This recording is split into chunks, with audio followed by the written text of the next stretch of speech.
Halo semuanya, jumpa lagi dengan saya Hari Devianto, staf pengajar di kelompok keahlian Energi dan Sistem Pemroses Teknik Kimia, Institut Teknologi Bandung. Hari ini kita akan membahas mata kuliah Pengamatan Proses Pabrik Kimia dengan sesi spesifik terkait dengan analisis konsekuensi dengan segmen yang terkait dengan kebakaran. Mengapa kebakaran menjadi sangat penting? Ini adalah contoh kasus bagaimana kebakaran di suatu kilang minyak dampak cukup signifikan. Secara statistik, hasil evaluasi kecelakaan pabrik kimia yang berskala besar dapat dilihat dari grafik berikut. Mayoritas kecelakaan berskala besar disebabkan oleh kebakaran dan ledakan. Kebakaran sendiri mengambil porsi kurang lebih 30%. Prinsip dasar kebakaran dapat kita pahami dengan mudah jika kita memahami apa yang namanya api, yang terdiri dari bahan bakar, oksidator, dan sumber penyulut. Jika ketiganya bergabung, maka akan dihasilkan api. Oksidan yang paling umum ditemui adalah oksigen. Tapi jangan salah, gas klorin pun bisa berperan sebagai oksidan loh. Sebenarnya apa saja sih yang masuk ke dalam segitiga api tersebut?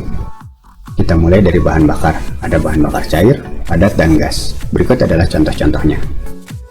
Ada juga oksidator seperti gas, cair, dan padat.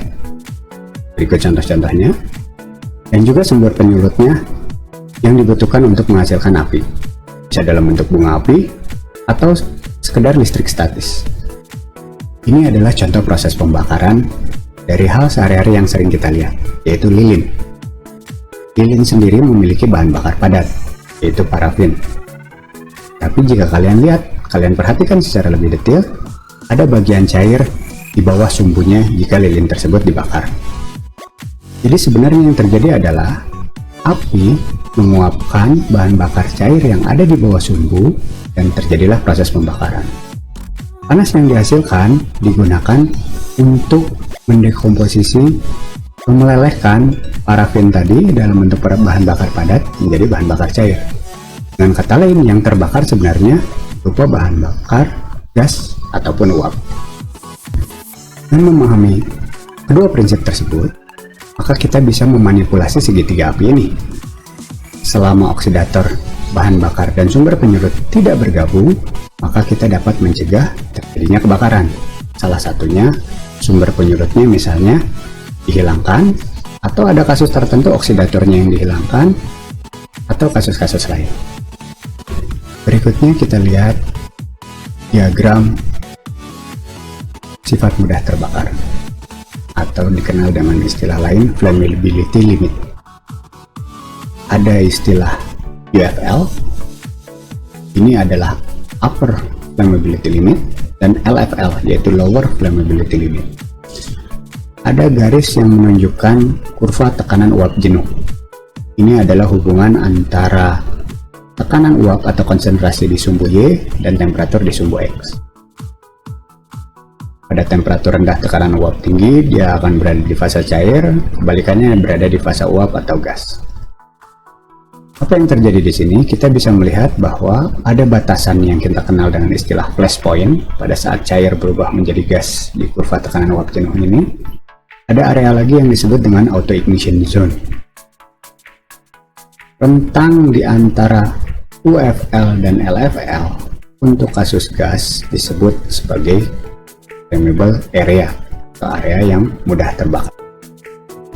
Percobaan yang dilakukan oleh pemadam kebakaran di Amerika. Video ini bertesi dari YouTube. Pada saat awal, kita bisa melihat sekalipun dipanaskan terus-menerus, tetapi kondisi belum tercapai, maka api tidak akan menyala. Jika dipanaskan terus-menerus, apa yang terjadi? Kita akan lihat kondisi seperti ini. Apa yang dikenal dengan istilah flash point, yaitu kondisi di mana api dapat menyala, kalian bisa lihat di sini, tapi tidak terus-menerus. Jika proses pemanasan berlangsung terus-menerus, temperatur tercapai, maka ada yang dikenal dengan istilah flame point atau fire point, titik api, di mana api akan menyala secara konsisten, secara kontinu. Jika ditutup, tidak ada lagi sumber udaranya, sumber oksidatornya, maka api akan berhenti menyala. Tahapan akhir dilakukan jika temperatur sudah cukup tinggi. Kalian bisa dilihat di bagian bawah sini tidak ada lagi api yang disuplai dari luar. Begitu dibuka, secara otomatis akan menyala. Ini yang kita kenal dengan istilah auto ignition, atau dalam bahasa Indonesia dikenal dengan istilah titik tuas sulut. Selanjutnya kita akan membahas terkait flammability diagram. Jika kalian perhatikan, ada 3 sisi dari segitiga flammability diagram ini. Sisi pertama adalah bahan bakarnya, sisi kedua oksigen, dan sisi kedua nitrogen. Bahan bakar yang digunakan di contoh ini adalah gas metan. Dengan menarik garis dari 0 hingga 79% mengacu ke komposisi udara antara oksigen dan nitrogen, kita bisa membuat garis yang dikenal dengan istilah airline atau garis udara. Dengan menarik hal yang sama dari 0 dengan stokiometrinya terhadap oksigen, gas metan terhadap oksigen, kita bisa menarik garis stokiometri. Pada batas inilah kita bisa menentukan UFL dan LFL dengan menghubungkan garis upper limit di oksigen murni. Dengan melihat penjelasan sebelumnya, kita dapat menentukan campuran memiliki sifat yang mudah terbakar berada di rentang seperti apa jika terpapar dengan udara. Kita pun dapat menentukan pengendalian dan bagaimana cara menghindari agar bahan tersebut tidak mudah terbakar di udara. Kendalanya, data eksperimen yang tersedia relatif terbatas dan juga bergantung kepada komposisi bahan kimia, fungsi tekanan dan temperatur. Tapi jangan khawatir, karena diagram tersebut bisa diperkirakan menggunakan perhitungan termodinamika dengan bantuan software simulasi proses. Coba perhatikan di papan tulis kalian.